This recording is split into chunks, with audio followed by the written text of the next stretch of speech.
2001: A Space Odyssey is considered by many a modern masterpiece, a film that is still making people wonder and question it 50 years since its initial release.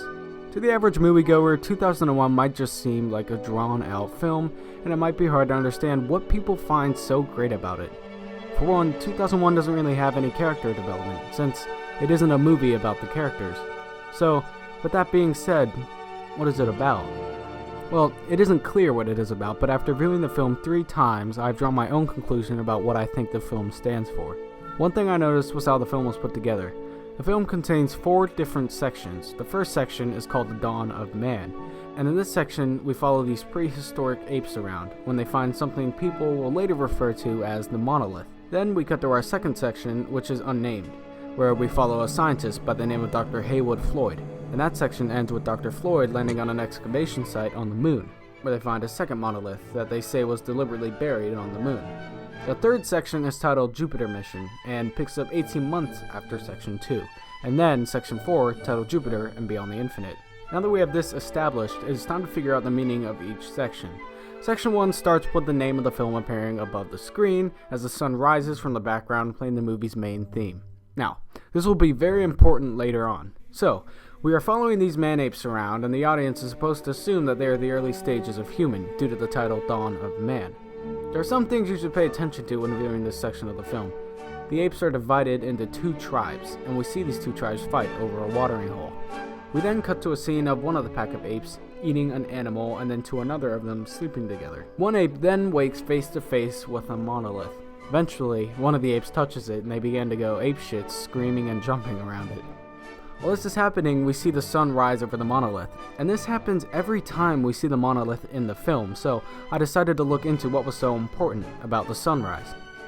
A sunrise is used to symbolize birth, rebirth, an awakening of, the coming of light, or a resurrection.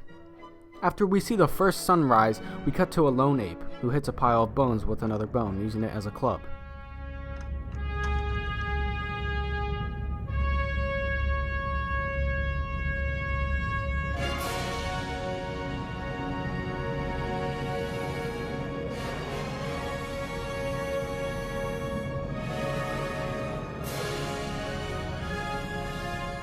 While he does this, that main theme plays again, symbolizing an awakening, or a step in our evolution.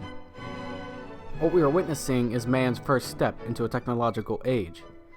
The 2 packs of apes are then fighting again, when this time, one ape uses the club to wipe out his opponent, resembling how humans will take advantage of this technology and use it to help them fulfill a certain goal. Then begins Section 2. This section follows Dr. Floyd on a mission to the moon. It begins with a long sequence showing the technology humans have become accustomed to use. It focuses on the technology more than the characters, and we can only assume that is to show the drastic difference between the settings of Section 1 and Section 2. We see the station spinning and the shuttle landing and a lot of other computer things while our passenger is simply asleep. This section features a lot of what we see in the first section. We see the humans eat, sleep, and in a way fight, although this is more just less aggressive, more lighthearted kind of conversation.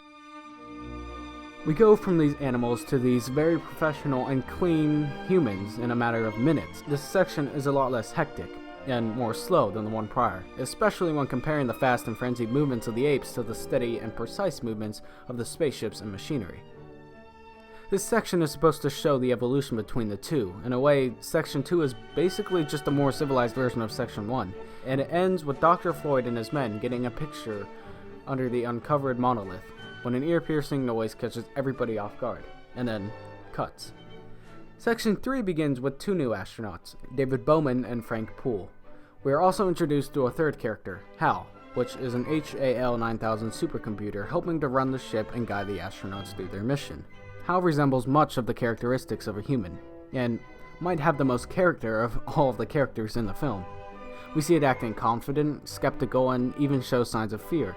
Eventually, Dave and Frank discover what they think might be a computer glitch in Hal, and then decide it is in their best interest to unplug him. Hal finds out about their plans and kills Frank and the astronauts in hibernation, when Dave makes it back into the ship to unplug him.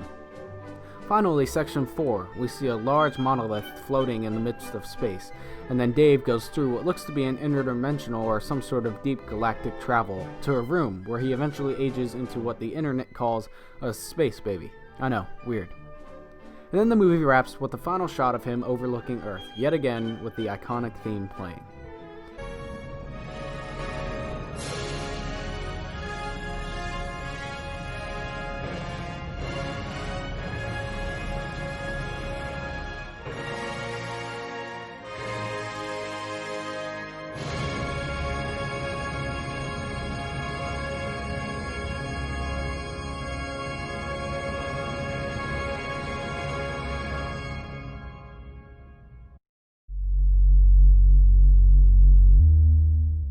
So what are the monoliths? What do they mean? And what is Kubrick trying to tell us? Well, I took a close look at all of these sections, and this is what I have come up with. We start with early man discovering technology. We then see them evolve because of this technology, and then see man becoming one with technology, as Hal and Dave communicate to each other more than any other person does in the film. And then the final section is the most different, as it features no technology.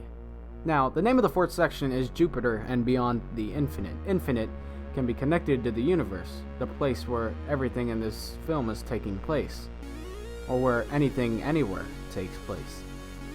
It is everything. And when we try to think of what might come after it, we usually draw blanks, similar to the blank face of the monolith. The monolith is supposed to resemble the doorway to what comes after the universe. And instead of this complex sort of beacon thing that we are usually expected to see out of the sci-fi genre, it is just a blank slab, nothing, because we don't know what else to make it, because what comes next is unknown. Now, the universe is said to be infinite, so we can essentially take this title and turn it into Jupiter and Beyond the Universe. And by going beyond, we can assume that means surpassing the universe. Now, why is this important?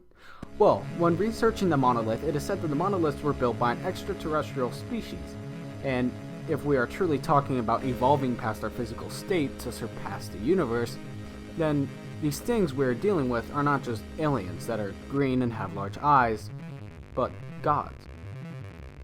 Or what we consider to be gods.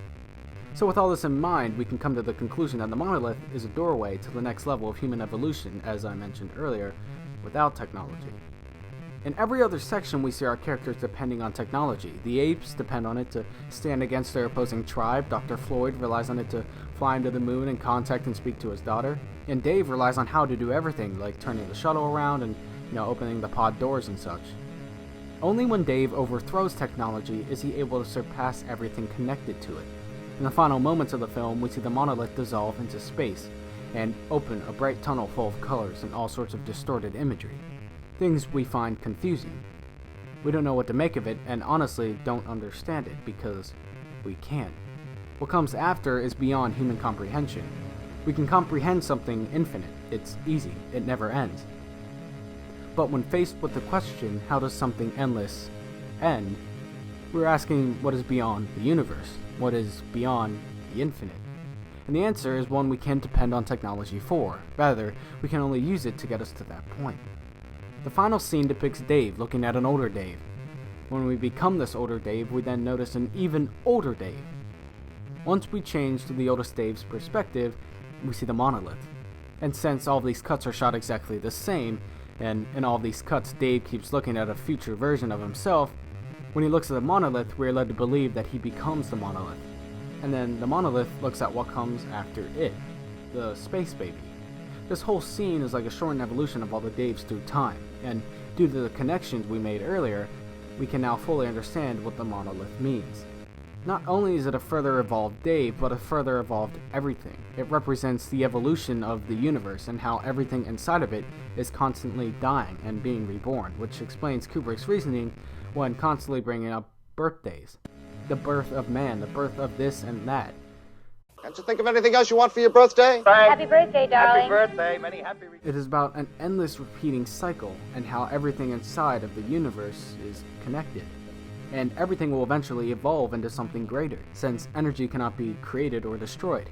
2001: A Space Odyssey is a story about the tools of evolution from the beginning to the end of all comprehension.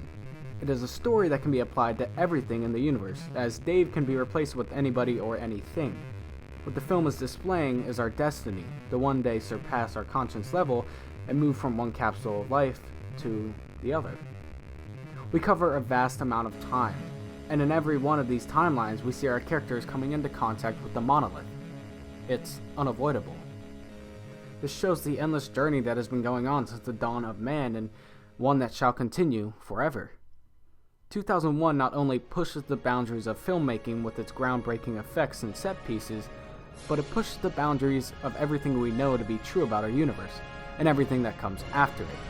Written by a genius who uses the big screen to ask an even larger question, only to get an unmeasurable answer.